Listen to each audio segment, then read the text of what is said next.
Shout out to our sponsor, 1-800-Flowers.com. Mother's Day is this weekend, guys. Yeah, use 1-800-Flowers and you can send her a dozen multicolored roses for $19.99. Just like this. Yeah. It's super easy, it's thoughtful, it's classy, it doesn't break the bank, it's got everything.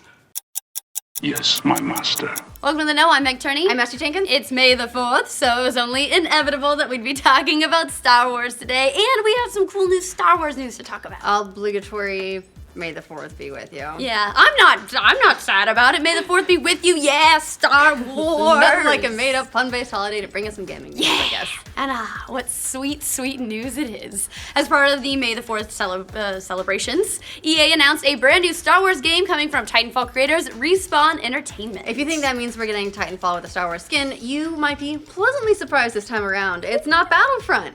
In a post titled "The Force is Strong with EA," nice bit of self-stroking there, EA, Executive Vice President Patrick Suderland writes, EA and the talented team at Respawn Entertainment have expanded our relationship to include the development of an all-new third-person action-adventure game set in the Star Wars universe. Say what?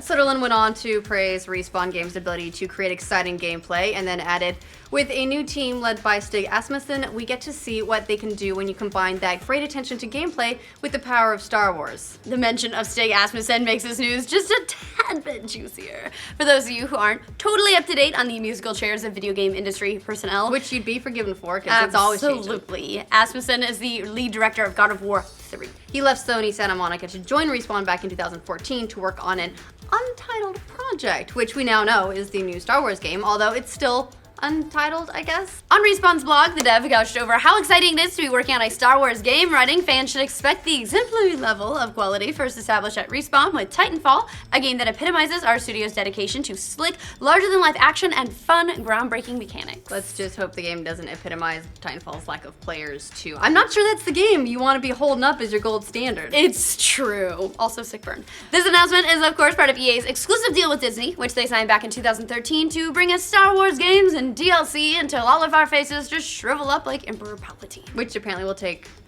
10 years, because I think that's what the agreement is. In addition to DICE's development on Star Wars Battlefront and BioWare's continued efforts on Knights of the Old Republic, we also know that Visceral Games is working on a Star Wars title of some kind. Yeah, at the moment, all signs seem to be that Visceral's entry will be an action RPG of some sort, led by Uncharted veteran Amy Hennig. So many new Star Wars games, and thank the maker, they're not all shooters either. Yeah, really, the genre and expertise of someone like Stig Asmussen working on this game makes it pretty exciting news. Of course, bringing that kind of experience to a third-person Star Wars game could have some pretty awesome possibilities. Although the initial lightning bulb over the brain that lights up when you say third-person Star Wars action game is none other than The Force Unleashed, which may lead to some grimacing depending on your experience with that game or its much-panned sequel. Yeah, this could be a contribution to the series. We don't really know what theirs would be. Yeah. I don't know, probably not, considering, of course, that Disney has Starkiller based on all non-canon properties, which would also include The Force Unleashed. So, they star-based it. That's, right. It's a verb, but I didn't verb very hard. It's dead. Even though the game's got a huge mixed critical response, they were huge commercial successes. They moved over 14 million copies together. So, hey, it's possible that if nothing else, EA dusts at least the name off to use again. But maybe if they ditched all that canon, it's better to start fresh? Yeah, so it's probably not all that likely. LucasArts also got the Starkiller-based treatment back when Disney brought Star Wars outright, which led to the cancellation of The Force Unleashed 3. In an interview last year, the former studio creative director said he eventually wanted to add co-op and open-world gameplay to the series. Now, while that game probably won't be getting pulled from the lava and given a Darth Vader-like reanimation anytime soon, there are definitely some elements we're hoping to see borrowed from it. Releasing in 2008 and 2010, the thrill of the Force Unleashed games was the promise of wanton force destruction and brutal lightsaber action.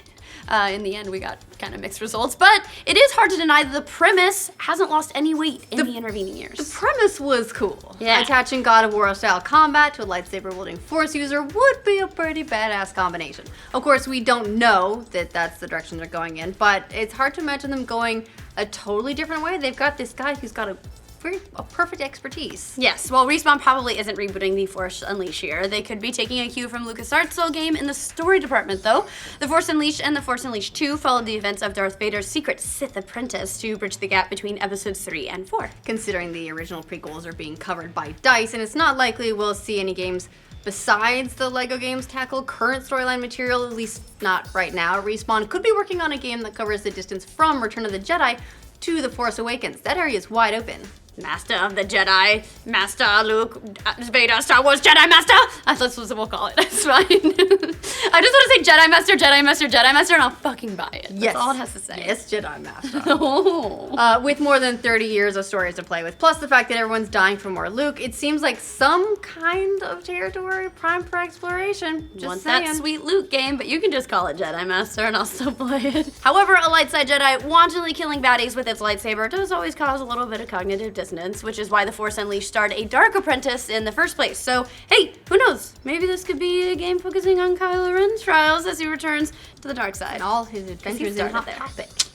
Another cool possibility might be a game starring the dual-wielding Ahsoka Tano from the Clone Wars and Rebels TV series, but borrowing that character probably wouldn't be quite as exciting for Disney or Respawn as either creating a new character altogether or just making a game about Luke. Jedi Master. Then again, they might decide to go an entirely different direction here, exploring maybe a time period we haven't really seen as much thanks to the newly established canon. So, yeah, whatever. Jedi Master, Luke of War, God of Mastering. Fingers are crossed for Yeah. Luke of War. In terms of other Star Wars video game news to whet your appetite while you wait for the inevitable reveal of Respawn's game, Warner Brothers also announced some interesting new details about the Force Awakens LEGO games. Apparently, the LEGO adventure based on Episode 7 is going to feature a number of side stories to fill in some details about the movie, including Han and Chewie's Rathtar hunting mission, Lor San Tekka procuring the map to Luke Skywalker, Poe saving Admiral Akbar in a daring mission, and maybe something to do with C-3PO's red arm. We're still waiting to find out about that. Did anybody know? Does anybody care? Maybe We not. all care. Why is it red? Gotta know. Apparently. God of Red Arm. Look, it's coming. They didn't put that in there for no reason. It's But confirmed. No matter who or whose arm, whatever, stars in the next third-person adventure game from Respawn, one thing we do know for sure, we're in the middle of a surge of new exciting Star Wars games. So how can you not want more of that? That's pretty great, right? Good for all of us. Good time to be alive. Guys, why is his arm red? Let us know in the comments down below. And for future news about new galaxies of Star Wars games and wrong colored arms, make sure you like the video and subscribe to the know. Thanks to 1-800flowers.com for sponsoring this update. Mother's Day is coming up quick, guys. And hey, you want to get her something that says thanks for making you, right? Like, how special is this? 1-800flowers.com will send your mom a dozen multicolored roses for $19.99. Just go to 1-800flowers.com/no. And this is what they look like, guys. This is what you're buying her. This is pretty. And if she has cats, these are cat friendly and they smell good. There's so many not cat-friendly things, so make These sure. are good. These Yeah. are good. Seriously, be careful about the cat things. Get her the nice They roses. smell so good. They smell different. I know. I love that we actually have flowers in the office for once.